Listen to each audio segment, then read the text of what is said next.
What's up, everybody? My name is Godzi, and welcome back to another episode of Ciconia When They Cry, Phase 1, for you, the Replaceable Ones. Last episode, we began the game and got through everything that was in the demo again, and learned a bit more about the world, and met Tojiro and Seishot here, if that's how you pronounce her name. Turns out Tojiro isn't Tomotaki. At least, it seems that way. I was never explicitly told that. I was just told that Tojiro is a combination of, like, the first syllable of Tomotaki and his given name, Jiro. So, neat. So, I'm assuming that just means he's not Tomotaki. He still could be, or, like, a relative, maybe. But, yeah. Anyways, I was also told that Chapter 7 is a ways into the game, so yeah, we still got quite a ways to go, because I don't even think we're done with Chapter 1 yet. We might be, but I can't even tell. But regardless, we're just gonna jump right back into it, so let's get back into it then. I forgot what voice I gave you already. It's been 4 days, so that's just, yeah, that would make sense then. Drat, Mitsukuchi lost.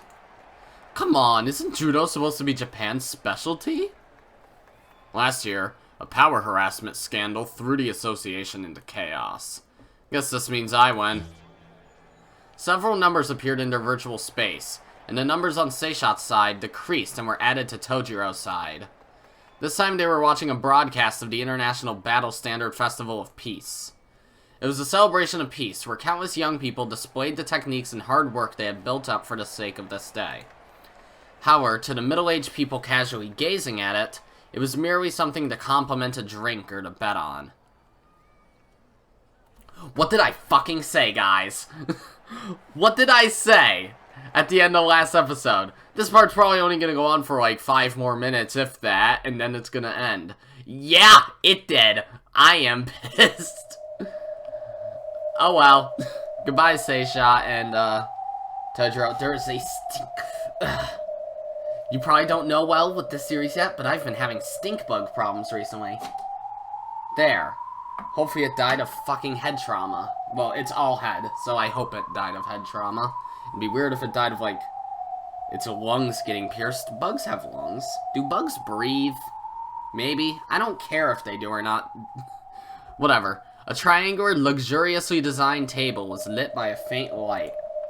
Until your eyes adjusted to the darkness, you wouldn't be able to see anything else. Then, a white hand suddenly stretched into that darkness. That hand was holding a small bag with gold embroidery. Mysterious voice, okay. Open it. Girl's voice. As you wish. In that case. Ah, the Illuminati. I see. The contents of the bag were laid out on the table. It was 3 coins. 2 of them were gold, and 1 was silver. Oh, always keep your eyes open. After all, you people will never know when that day, that time will come. Vier Dreisig. Dreisig. Never heard of that person. I still don't even know if these people are real or not. I didn't bother looking up if James F. Kennedy was real. That's a clock. I see. Countdown until tragedy. If Chapter 7's right before fucking tragedy, then that would be something, wouldn't it? Okay, I have no clue who freaking mysterious voice and girl's voice were supposed to be, but maybe we'll learn later on. Or maybe I'll learn. Maybe the cutoff is before we learn that. Hell, if we learn that in this phase, we might not. Might be another scenario where it's just like, you're not gonna be told fucking anything. Because it's like Higurashi, they told us everything by the end, or at least mostly everything. Umineko told us a good amount. This might tell us nothing. But whatever. And there it is! Gundarenko's famous Osotogari. Commentator, okay. The AOU Russian army really has been focusing on its judo. Japan removed it from its army's training routine just last year, but I'll bet this stirs up another fiery debate in this country. We've just received some new information. In the striker class group tank competition, Second Lieutenant Alberto Garcia of the Lado Argentinian military has successfully achieved the first hat trick of this year's festival. Hat trick? NATO? Striker class? Alberto Garcia? The Leto military has taken a gamble by reducing the ages of all their group tank competitors to under 20, but it looks like it's paying off. So Leto like NATO? I think it's safe to say that youth speaks louder than experience these days. I suppose whether it's blazing a trail to a new era or maintaining the peace, no one is more qualified than the young. I'd like to see those more experienced soldiers give it their all too. The International Battle Standard Festival of Peace was a competition featuring soldiers from across the world. Of course, this competition included more than just sports. Yes! Perfect! What beautifully perfect flying! The ABN English Air Force refuses to surrender their place as masters of the art of the skies. And their second lieutenant, George White, truly is a genius, even at the age of 18. George White, okay. Another George. He certainly has the skill, but his plane is incredible too. In every part of those blueprints, you can feel the spirit that their designers devote to the art of the sky. Now let's switch over to the maritime competition. At the warship triathlon, Dreadnought-class 30 gun division, the heavy bombardment ship Gloria da Lobito from the ACR Angolan Navy has passed the qualifying round with a festival record. Last year, the ACR Combined Navy made an incredible showing. However, we can't forget the COU Chinese Navy's new ship, the Tianjin, which won last year's Central Ocean Cup. Most events included not just soldiers, but their weaponry as well. The way they determined winners and losers was an open, refreshing thing, designed to foster a noble soldiership among the troops who protected world peace together. Of course, it was still a competition, so they fought against members of the opposing factions as if they were enemies. However, when both sides learned from each other and interacted, they grew to respect one another. Every national military from every faction deepened their relationships during the International Battle Standard Festival of Peace. To those who supported the walls of peace from both sides, the friendships this inspired were the best way to prevent war. At the same time, this put the military techniques from countries all over the world on display, making it possible for all national militaries to share in new technologies. The stink bug I threw against the floor is moving again. They tend to do that. They tend to just sit there for like 10 minutes and then start moving slowly. I hate stink bugs so goddamn much. That way, if a military breakthrough were ever to occur, a breach in the military balance could be prevented. Instead of avoiding military might, its purpose could be acknowledged and a healthy balance maintained, making world peace a reality. That was why the International Battle Standard Festival of Peace existed.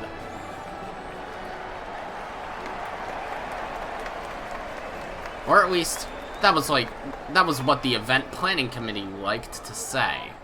To be perfectly honest, all nations wanted to look good in the eyes of their citizens, so they tried to get good results, earning medals left and right. Oh, I see, this is the Military Olympics.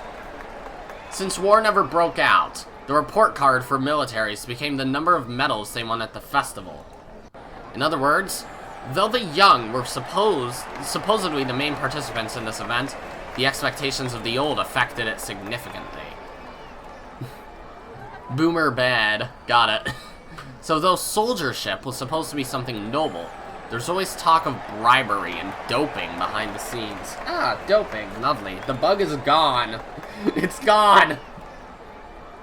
Oh, fuck. Well, that sort of thing happens in every era.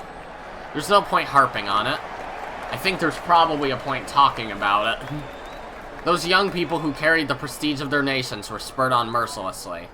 Only those who succeeded were praised, and those who didn't measure up were abandoned. This happens in all eras. There's no point harping on that either. It's always the young who are made to compete, and the adults only reward success. The young are always forced to compete because they don't want the adults to abandon them. Hi, Okanogi. You fool! Didn't I tell you not to let your eyes off Lilja and Koshka? Not even for a second? Okay, Chloe again. Lilja and Koshka seem like they're gonna get into a lot of shit as we go further. Those two seem like they're a bit unhinged. Especially Koshka. Lilja seems like she'll probably just go along for the ride, while Koshka's... She strikes me like she's gonna be the Maria of this game. Like, we had Rena, and then we had Maria. I feel like it's gonna be Koshka this time. So, yeah. Meaning, like, the crazy chick. Who's just crazy because she's crazy. Well, even though that was more Shion. Well, Shion and Rena, I guess. But, whatever. Well, people were only ever crazy in Higurashi because of Hinamizawa syndrome anyways. But in Umineko, Maria was just kind of fucked up because Rosa, I guess. So, yeah. Heep! Ape! I'm so sorry, instructor. Oh god. Why are you causing a ruckus right before a match? A time when you must be at your absolute peak condition? You knew they would run wild right away, didn't you? But instead, you start going crazy with them! You fool! You imbecile! You nincompoop! I'm so sorry. I'm so sorry. Oh, okay. I thought you would just not be here right now. Okanogi made it sound like you and Koshka were missing, but I guess I'm bad at reading. Come on. If we just have a few sweets, our physical condition will be back to normal in no time, meow. The most efficient way for Gauntlet Knights to restore their stamina was sugar. In other words, dessert. That must explain why she has cinnamon bun hair accessories. Lilja and Koshka, who had returned from the athlete's cafeteria with extra large parfaits in both hands, didn't give a damn that Chloe was getting in trouble because of them. They were happily gulping down their parfaits. If anything, this is all because I was waiting. Let's read that again. If anything, this is all because I was waiting so long for my turn that it got boring. Yeah, meow. Okanogi, it's totally our job to make sure we don't get bored, meow. You little brat! Okanogi has like a completely different personality. It's compared to Umineko now. Okanogi stamped his feet, but because of his position and other adult reasons, he couldn't hit Lilja or Koshka. So he karate chopped Chloe twice on the head. Pfft. So are they minors but Chloe isn't? Or is it because Chloe's supposed to be in charge of them? These kids would be up very soon. Just when he wanted them to be in their best conditions for the sake of their nations and their faction. They had started up a battle royale in the simulator just because they were bored. The simulator? Do you realize how many people worked hard and how much money was spent to get you fools into peak condition? Oh. And now you're wasting all that just so you can play with your friends because you're bored? Yeah. Ow, that hurts, instructor! My head's gonna cave in. Chloe's a character archetype. We'll just say that. Yeah, I gave you the Jessica voice, I remember.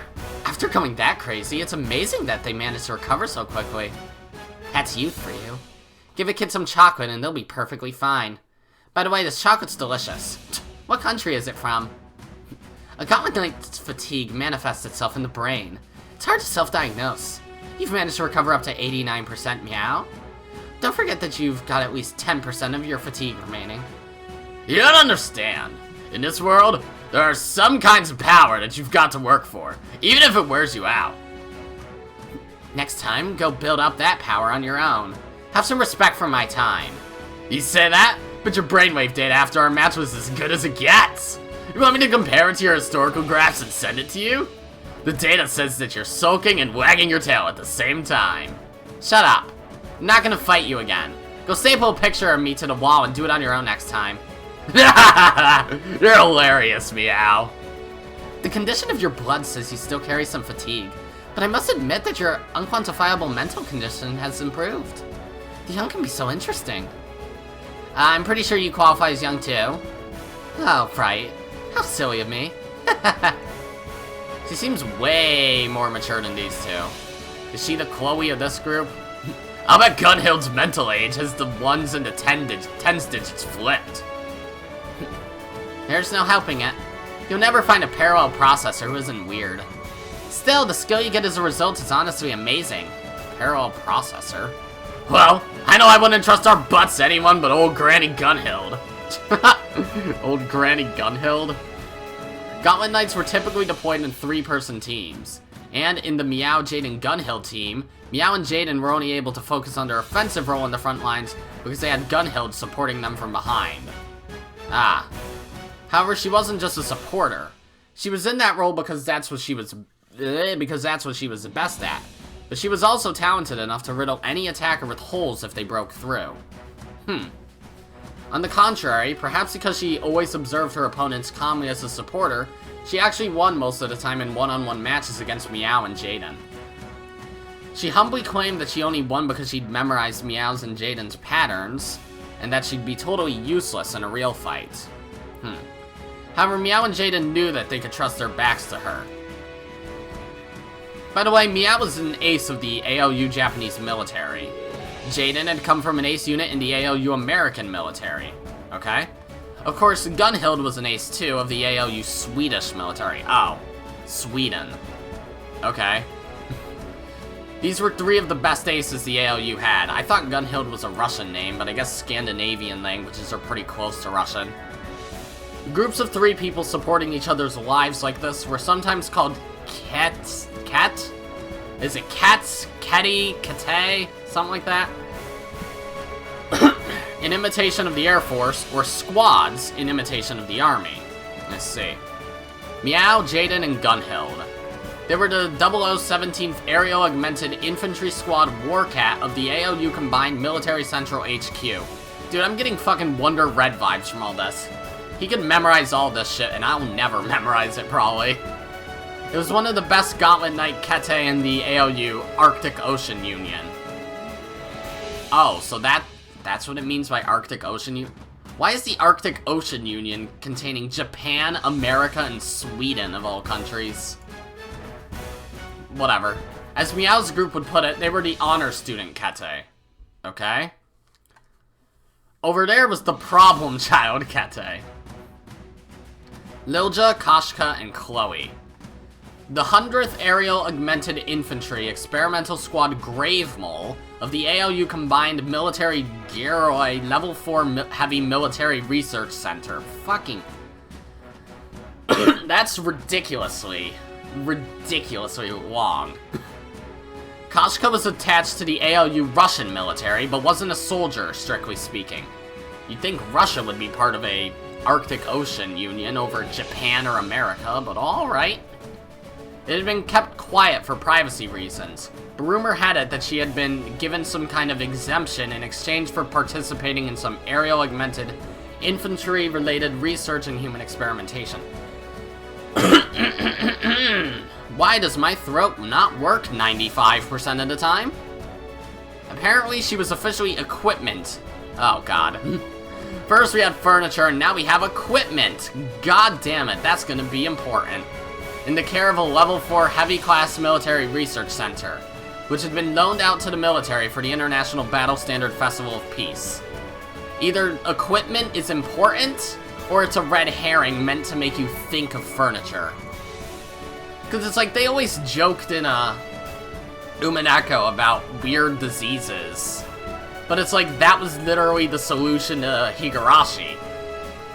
So they're probably gonna joke about Christ.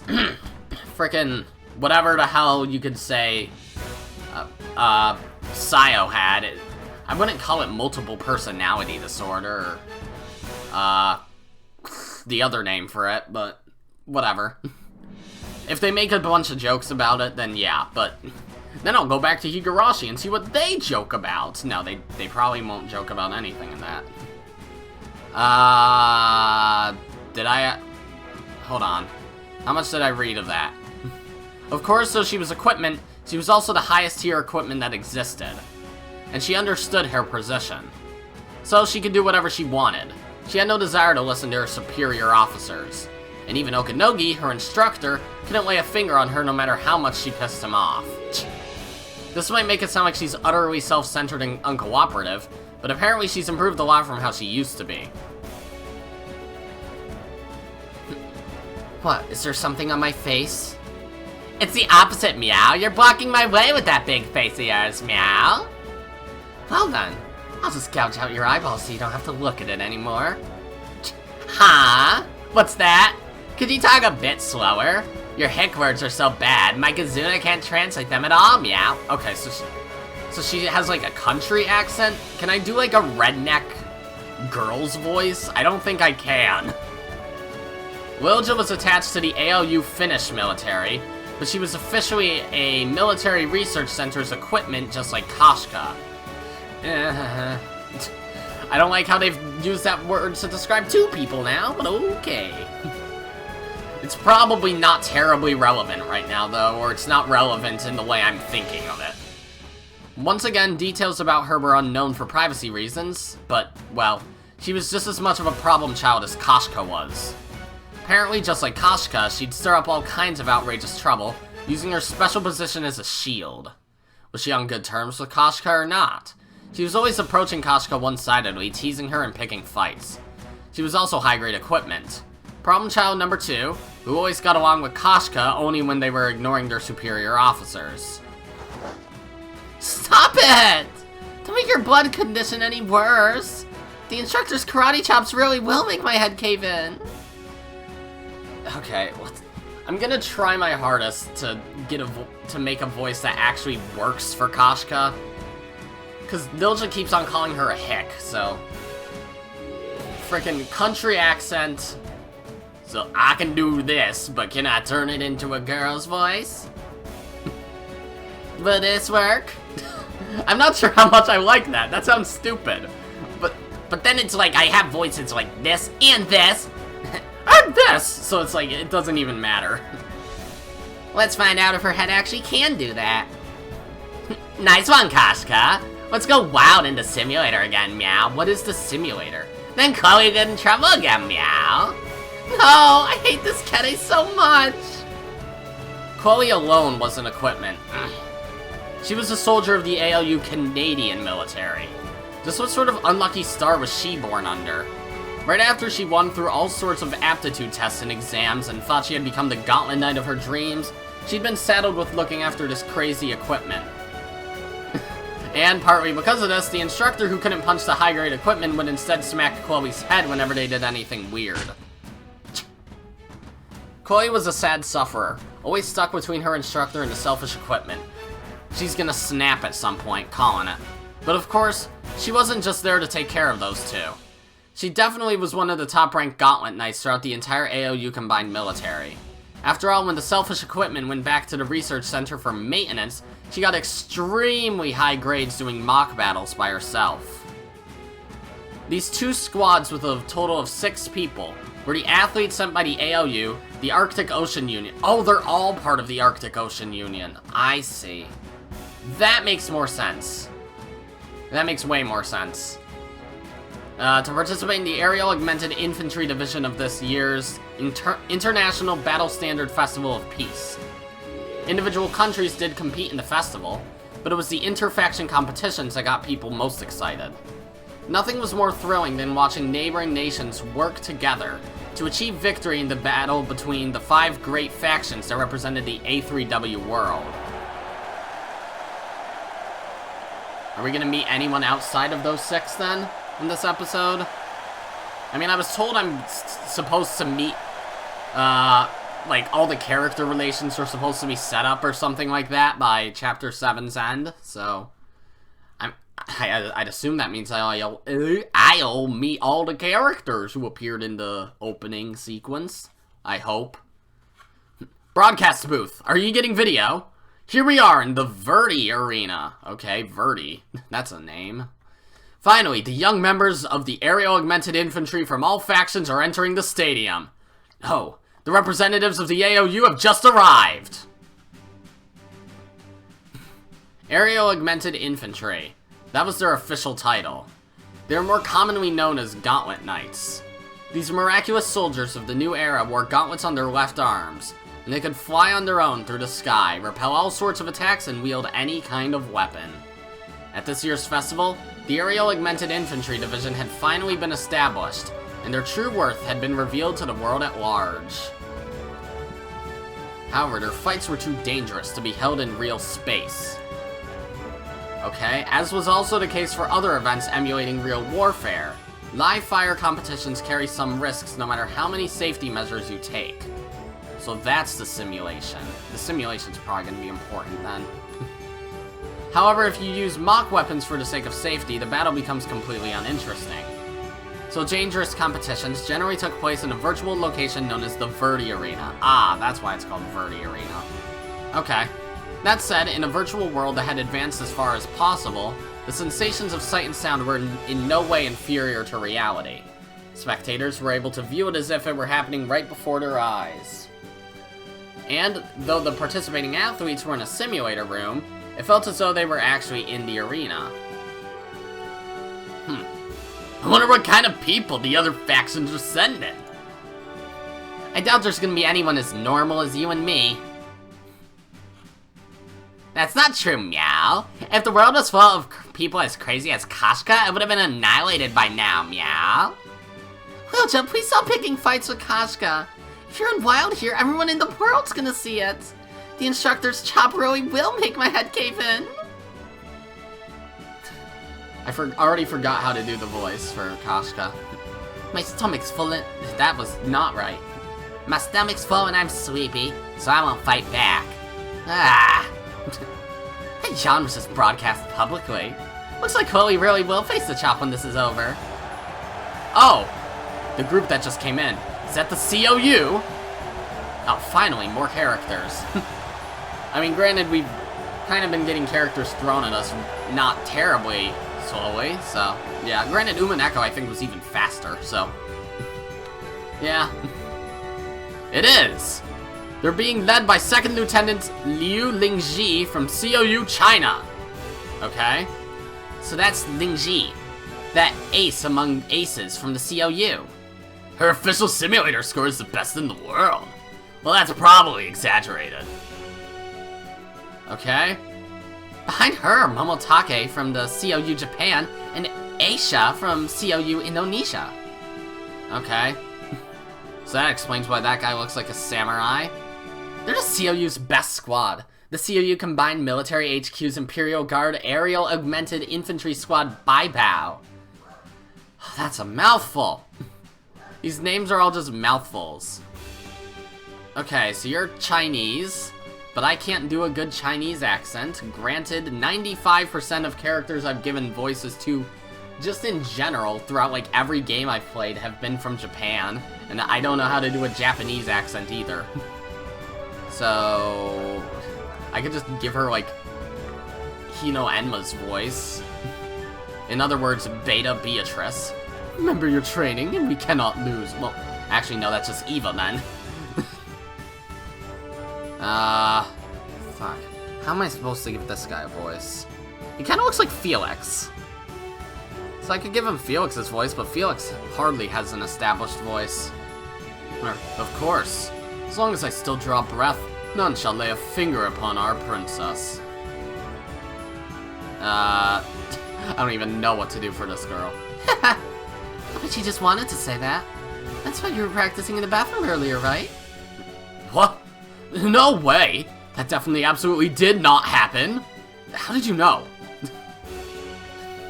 Momotake, you mustn't lose your composure before a battle. Even the princess got mad at you. Oh, they're just gonna throw every character at us now. Okay. So, I don't remember these guys at all, actually, from the opening. The next three are from Suparna, the COU Combined Military Central General Corps 1st Branch 301st Aerial Augmented Infantry Squad. All those COU people look so serious. I bet if you told them a joke, they just stare at you coldly and ignore you, Meow. Let's see if their eyes remain cold once they've been thoroughly beaten. That wrong voice again. Let's see if their eyes remain cold once they've been thoroughly beaten. Sujatha. Okay. I don't have a very serious female voice. So...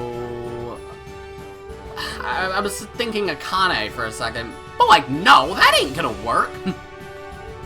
I guess I'll do what I'm attempting to do with Ingrid's voice then. I mustn't lose to anyone.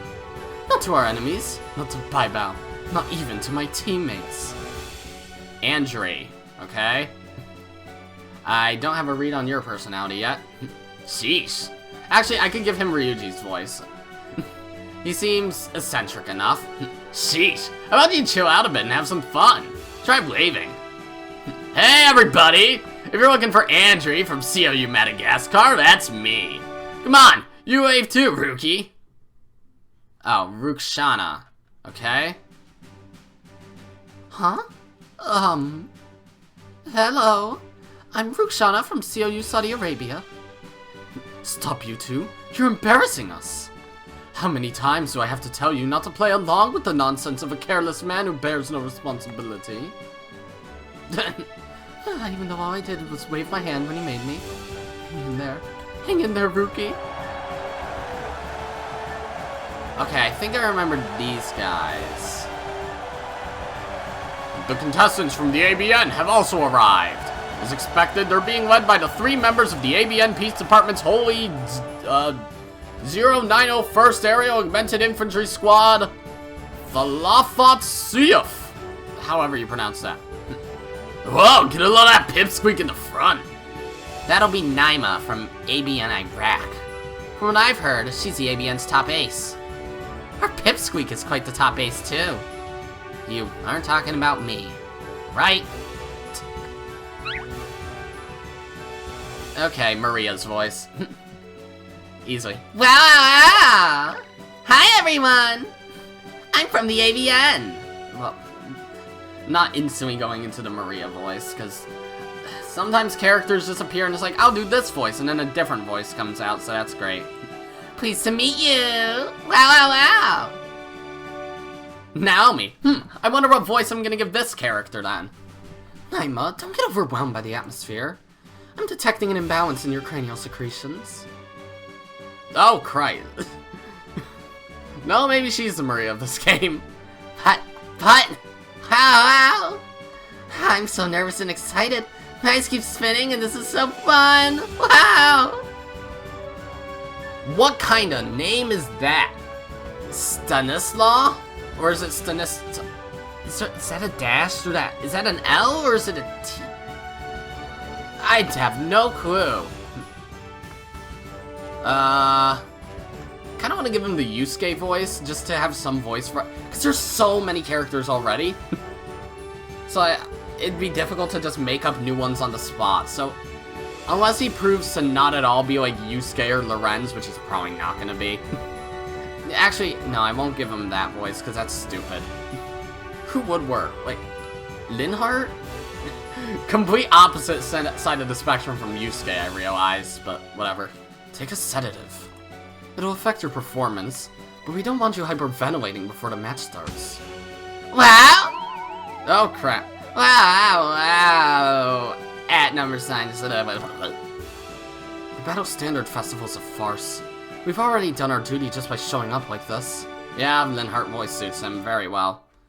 And now we welcome the 3 members of the ABN Peace Department's 12th Holy Agent Corps, Yeladat Shavit. Oh, the characters who looked like the Inquisitors of Heresy, I guess. Leah. Hi there, everyone. Fatma. I guess you guys seem eccentric so far, so I guess I'll give you the Akane voice. But maybe a bit toned down. The 12th Holy Agent Corps? Yeah, the Dutch Shavi. I fucking... How? How did it... I got it sound like this, so that did not work. What a 12th Holy Agent Corps? Yeladat Shavit. That actually kind of suits her. At least as far as I can tell. Stefania. How do I fucking... Okay. Jesus.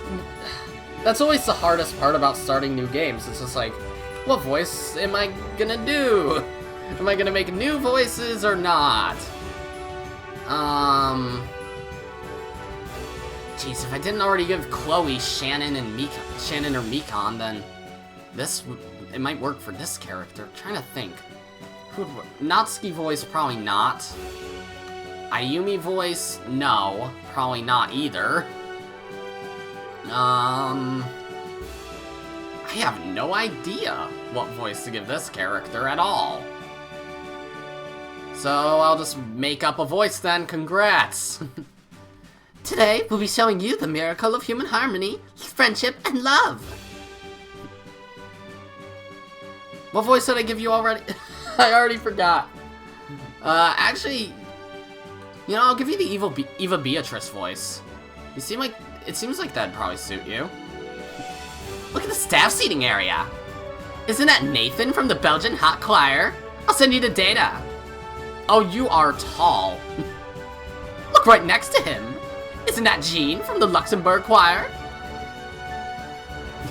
Okay, so this is just the horny girls trio. Got it. So they really are going all out. Yeah! Fucking of course. Oh.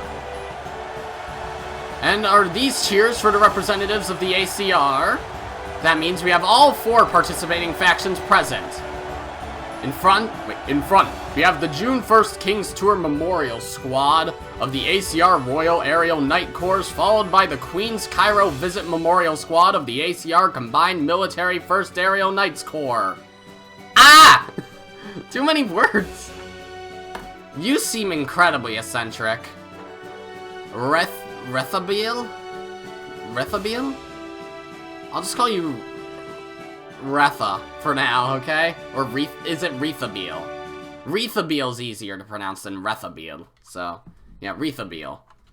What voice should I give you? You seem very eccentric. Granted, so does fucking everyone. And all these characters are probably gonna die horribly at some point too, so that's lovely. Yeah, how about I just give you the Beatrice voice? Something tells me Beatrice won't show up in this game, so... Beatrice voice it is. The time has finally come to show everyone the glory of the Africa Commonwealth realm. You may prostrate yourselves before me, foolish masses of the earth. That suits her so well. Ishak. Finally a dude. There are so many female characters. This guy looks like someone I could just make up a voice for. Or maybe I could give him like a Makasa? Would a Makasa work for this dude? Maybe? Actually, I'll try and make up a voice. There's no need for you to do anything, princess. Please leave this match in our hands. Abdo. The guy who looks like Etika. I can't do an Etika impersonation, so I'm not gonna give him a voice that sounds like Etika, because I just feel like I'd be being rude if I did that. So I'll just give him a pretty chill voice. Good plan. If the princess screws up and embarrasses us, that'll annihilate our bonuses. And if we win and tell everyone it was all thanks to the princess's leadership, our bonuses will be doing just fine. As for our reputation... Gah! If you're gonna talk behind my back, do it where I can't hear you! I mean, don't do it! Nope. There's the kid that looked like Gauntlet. I already gave a character to Maria voice. I can't do a second. You know what? Ayumi then. You're getting the Ayumi voice. Look at that crowd! This is so exciting. So tense. Hey, isn't it? Don't you feel the same? Noor? Bleh. Don't you? Oh god, hi. Stop smothering me. Get back, you puppy. Sheesh. How did someone this hyperactive ever join the Aerial Knights Corps? Don't you think it's weird, Mariana? Okay, what voice do I give you? I know just how you feel, Gauntlet. I'm feeling tense too. Pet. Hey! Don't pet me! I don't want anyone but cool big sis Noor to touch me. Don't touch me, puppy. Your idiocy is contagious. Let's go over there, Mariana. Don't touch me. I hate cold-hearted people. And I love puppies. Let me pet her. Oh yeah, and you two were in the opening as well. Okay. And the final group entering is the team of referees from the International Peace Mediation Association. There's First Lieutenant Valentina of the Lado Brazilian military and First Lieutenant Mari Carmen of the Lato Mexican military. Personally, I would have preferred to see the Lato military field a team too, but... well, the military and the police have been arguing over which group the aerial augmented infantry should be attached to. The military won in the end, but sadly, they didn't make it in time to apply for the festival. Sierra Valentina. You know what voice you're getting? Because I'm pretty sure Hilda's middle name from Fire Emblem Three Houses is Valentine or something. So you remind me of her, kinda, who I gave the Larxene voice to, kinda unofficially, but... so yeah, you're gonna get my most obnoxious voice ever. For anyone who hasn't ever seen my Kingdom Hearts videos, you're about to witness fucking something terrible. I'm Valentina. Well, actually, how do I fucking do that voice again? It's been forever since a Kingdom Hearts game was played on my channel. I'm Larxene. There we go. This works. I'm Valentina of the IPMA military. It's completely different from the voice I gave Wilja. Trust me. I'll be repping this match. It probably doesn't suit her, but I don't care. I'm doing it for the memes. As for you, let's throw darts. I mean, there were characters who by the end of Umineko didn't have established voices either, which is fair, because there were so many. So, we'll just, I don't know. And I'm Mari Carmen. Do what we say or you'll get showered with red cards, okay? Everyone, can you believe it? These boys and girls are the aerial augmented infantry troops you've been hearing about. Armed with nothing but a single gauntlet, they fly through the air like fighter jets. They're armed to the teeth like warships. And they have invincible shields that can repel any sort of attack. In other words, it's fair to say that right here, right now, the peak of the entire world's military might has been gathered together. Whoa, it is an unknown weapon whose true power is yet to be revealed. Even including today's event, their real worth hasn't been demonstrated outside of Verdi. They've become part of this festival starting this year, but before that, the debate over whether this is a military event or an e-sport kept going on and on. I think I have an idea. I'm not gonna say it because it might sound stupid. In fact, I'll say it, because even if it's stupid, I don't care. Something tells me that maybe it's going to be like a while until this all starts, this event. Like, we might get flashbacks or something. Or maybe it will start. Who knows? Maybe it'll start and the tragedy happens after it. Maybe that's it. But I'm guessing, like, once this starts, they're going to, like, accidentally start killing each other or something like that. Or maybe there will be, like, some weird-ass brainwashing going on. But it's, like, it's probably still going to be somewhat rooted in reality. Because it's like, yeah, this takes place probably like 100 years into the current future or something. But still, I doubt that means brainwashing is going to be something that happens. It'd be kind of boring if that is the case, but we'll see. By equipping the cutting-edge technology called the Gauntlet, certain suitable boys and girls could fly like fighter jets, arm themselves like warships, and repel attacks like invincible tanks. Naturally, seasoned soldiers weren't going to just believe in something like that. If things like the aerial augmented infantry really existed, the whole world's air, sea, and land power would become obsolete. The world's military strength wouldn't be measured by the number of soldiers, but by the number of boys and girls capable of wielding a gauntlet. For that reason, some of the spectators who were former soldiers watched on Cold Weir sneered at the contestants. Shut the fuck up, boomer! Ridiculous. Little brats flying around in the sky. Which comic are these superheroes from? Soldiers from all over the world train fiercely to protect world peace. Don't you think it's an insult to all soldiers? Allowing these kids with their e-sports to participate in the glorious Battle Standard Festival of Peace? Phone bad! And I hate my wife. This gauntlet tech is suspicious from the start. You just know those researchers are eating through their budget based on some on-paper theory. The older they were, the more they glowered. Is that supposed to say growled? Maybe not. What is glowered? Whatever. On the other hand, everyone who was still a minor was held transfixed. Just by putting something on your left arm, you could soar freely through the sky with unstoppable power. Any child would be awed by that. and the adults told them to abandon those stupid dreams and study since it was all fake. Okay. There was more than a little prejudice behind the adults' emotions. No kidding. Who wouldn't want to fly freely in the sky? If the adults had been able to equip these gauntlets, they would surely have latched onto this new tech happily. However, to use a gauntlet, you needed brains capable of performing a dry-sig conversion on spiridium. Oh yeah, spiridium. I forget exactly what that was, but it was like an energy source, right? And most importantly, in order to fly in the sky and use your equipment at will, you needed quite a lot of parallel processing ability. You couldn't display such talent without receiving special training and personal experiences from a very young age. In other words, everyone over a certain age whose childhood had ended before the necessary technology and training had existed was automatically disqualified from being a gauntlet candidate. The young could fly freely, depending on their training and aptitude, but the adults could never do it. Furthermore, the combat capability they had honed after long and arduous training was no match for the Dimension Container. You could hardly blame them for having an inferiority complex. Those who had achieved their current position after harsh training glared most coldly of all at the kids calling themselves Gauntlet Knights. Damn it. What the hell am I doing? Babysitting e-gamer brats like this? You're telling me each one of these runts has the same military potential as an aircraft carrier? If that's true, this planet's screwed. Okanogi, who was serving as an instructor for the aerial augmented infantry this year, bore an imposing array of medals on his chest.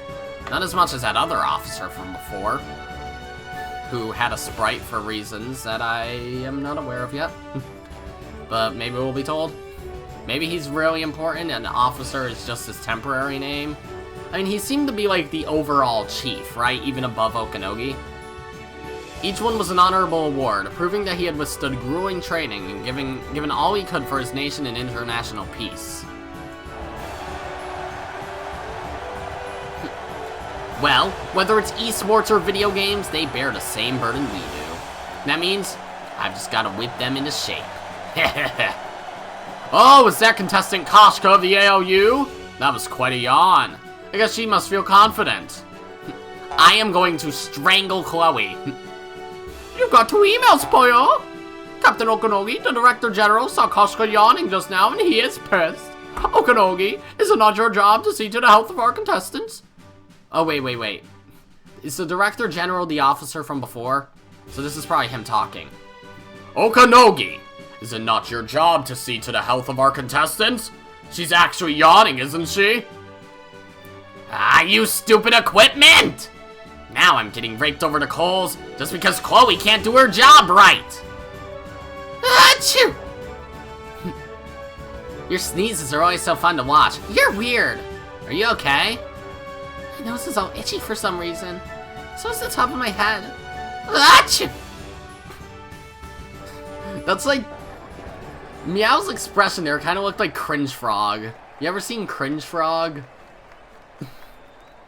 The room was dimly lit.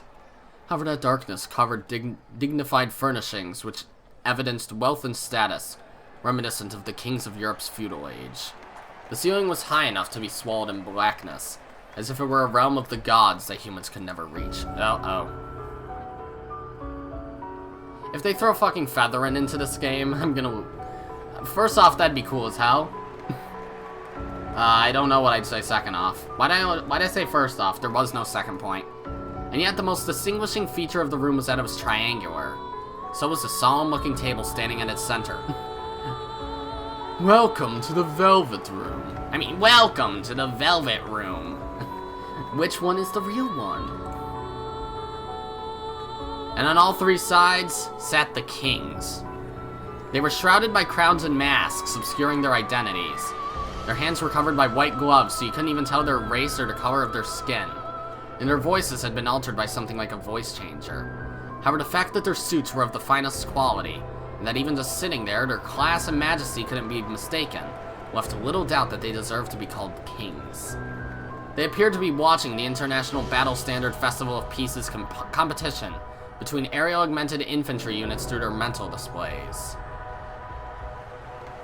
Huh. King of Sorrow. I imagine if they're masked, following logic, Whenever there's a masked character in a story, it's because it's a character you have met before.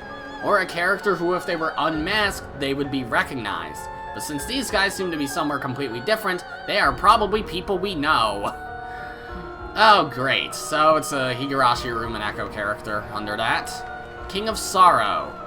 So, tools of murder have now reached into a dimension such as this. King of Ridicule. It is deplorable.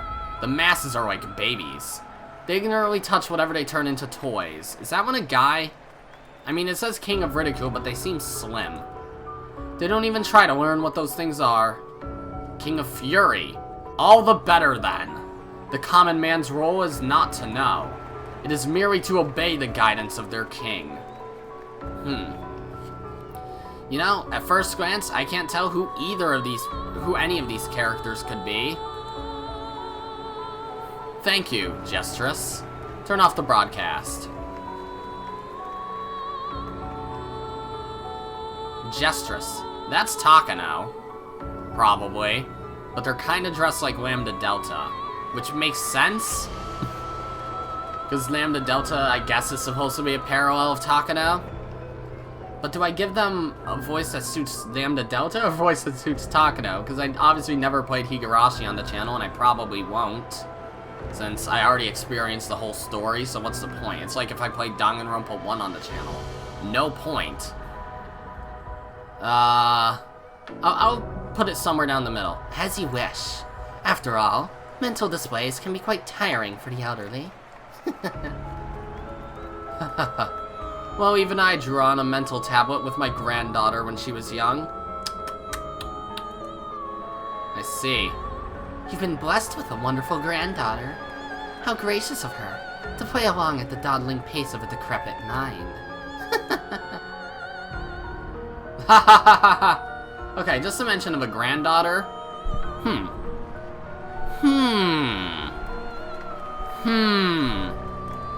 Not gonna say it's Kinzo.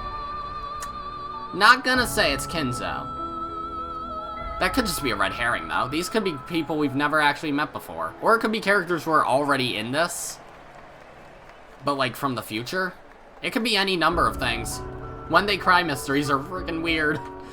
Like, at the beginning of Umaneko, like, by the end of episode 1, I did assume Shannon was the culprit, and that was halfway right.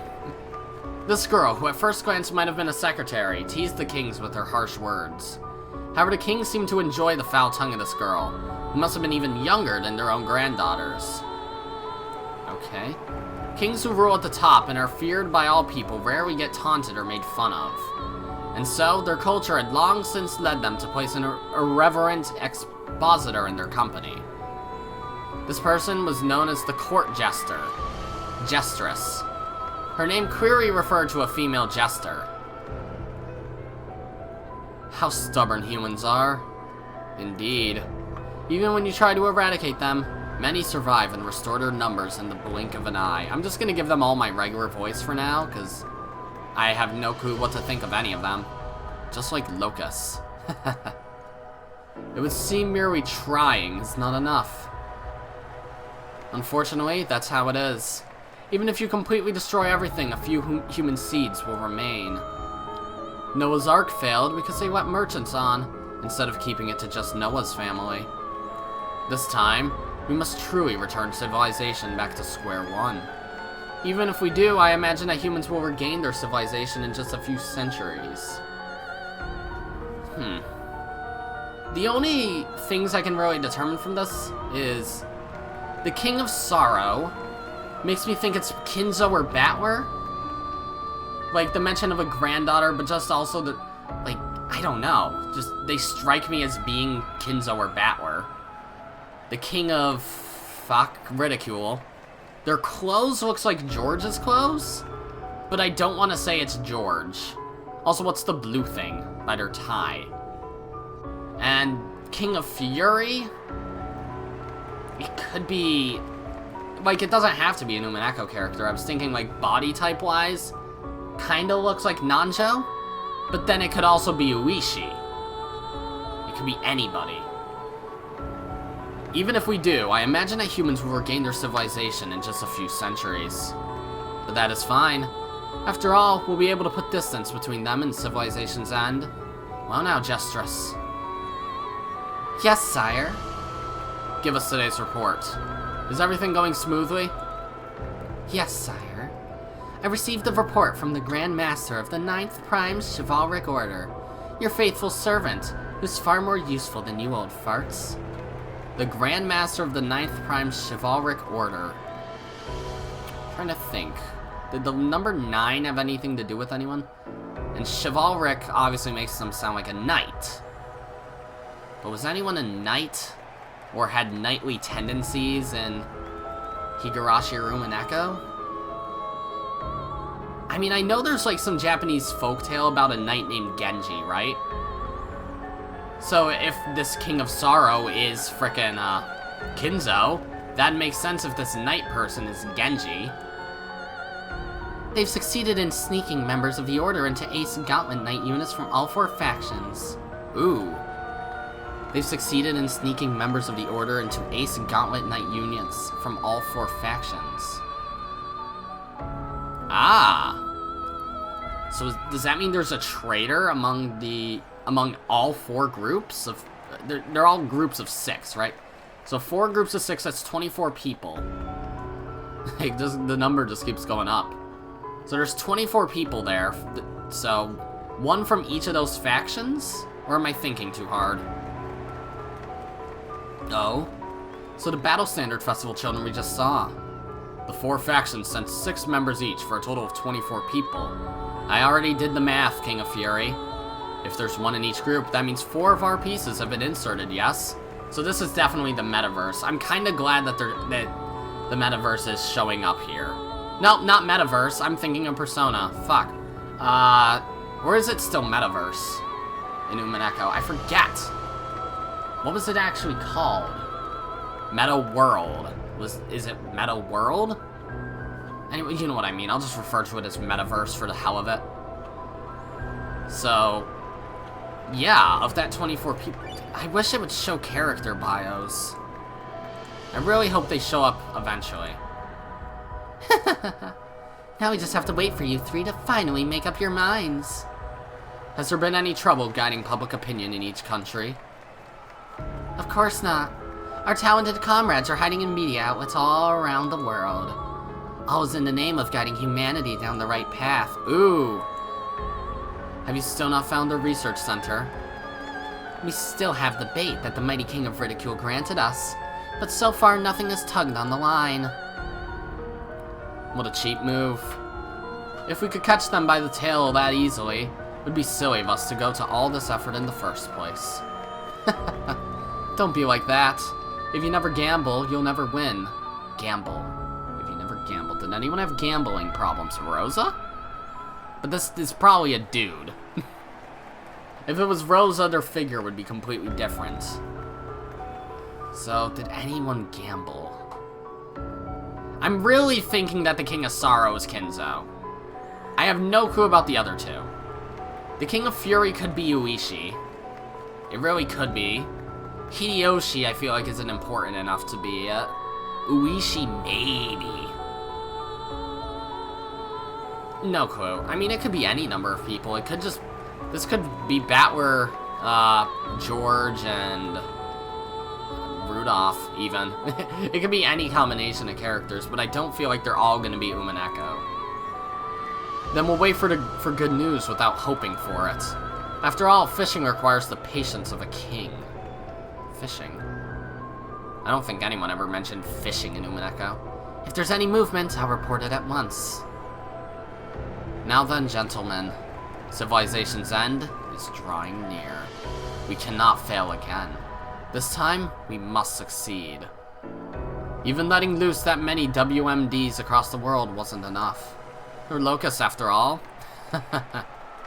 This is our last chance, gentlemen. Our last chance to make use of God's plan and return the fate of humanity to human hands. We absolutely must not fail. As you wish. All is in the name of guiding humanity down the right path. Stop saying that. Actually, we're all gonna say it. Since we all have the same voice, technically all three of us are talking, but I'm gonna do this to make it echo a little. In the name of guiding humanity down the right path. Interesting. Yep. To my beloved Lady Jestress. Those people must view the boys and girls of the aerial augmented infantry as the most interesting guinea pigs in existence. If I remain concealed here, they'll surely try to contact me in some way.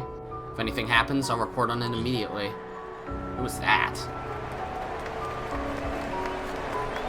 I expected Lambda Delta and Burncastle to somehow make an appearance in this, and it seems like I'm already getting Lambda Delta vibes from the Jestress just from their appearance in general, and the pink. Like, pink clothes, blonde hair. I guess that's just Lambda Delta's form in this game. So how's Burncastle gonna play into it then? And, okay, so 4 of the 24 people are pieces of the kings? I'm not sure who they would be then. I feel like it'd be an interesting twist if one of them's Meow. That's possible. But obviously I have no idea about any of the other groups. Finally, the match between aerial augmented infantry aces from all factions is about to begin. The first event is an attack on a fictional military base. They'll compete on points in many areas, including the efficiency of their attacks and the time taken. Hilja, Koshka, be serious when the actual match starts, okay? If you don't, I really will use my trump card! I like breaking things. If there's a plate with so many breakable things in front of me, there's no way I wouldn't dig in, meow meow. Oh. Now I'm already doubting Lilja. But it's like, none of the kings were Burncastle, right? That'd just be weird. Like, it could be that Burncastle and Lambda Delta put in a piece, and that's Lilja. That's possible. I'm probably thinking way too hard right now. There's definitely not enough hints to come to any conclusions, other than maybe this King of Sorrow being Kinzo. Just from the chivalric person. All squads are in excellent condition. We can do this. Alright, Super Genius Jaden. Guarantee it. With those War Cats and the Freaks of Gravemole together, we're the ultimate team. Yeah, the 6 of us are the best of comrades, and nothing can shake our bonds of trust. Let's do it! All is in the name of guiding humanity down the right path. One message has been sent to Jestress. What do you mean one message has been sent to Jestress? Okay, that's the end of chapter 2 then, I'd assume. Oh, our bows are in our hands, our arrows are our hearts. We shall not falter when we shoot. Oath of the 9th Prime Chivalric Order. Oh, these must not be real people then, because that was a character in the game.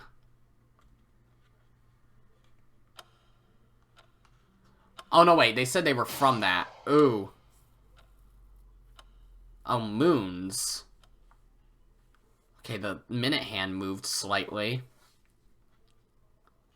That's intense. Very intense. Oh. Hello, Carapoyo. Go away.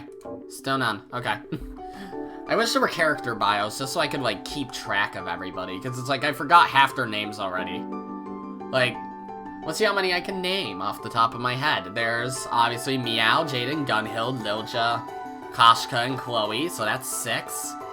There was the Rookie Girl. There's Gannett. There's Leah, Stefania. I forget the other one's name. That's 10 of 24. Is that good enough? Oh, there's, fuck. There was one guy whose name kind of sounded like Andrew. Artie? It wasn't Artie. So I'm not going to count it because I got it wrong. Whatever.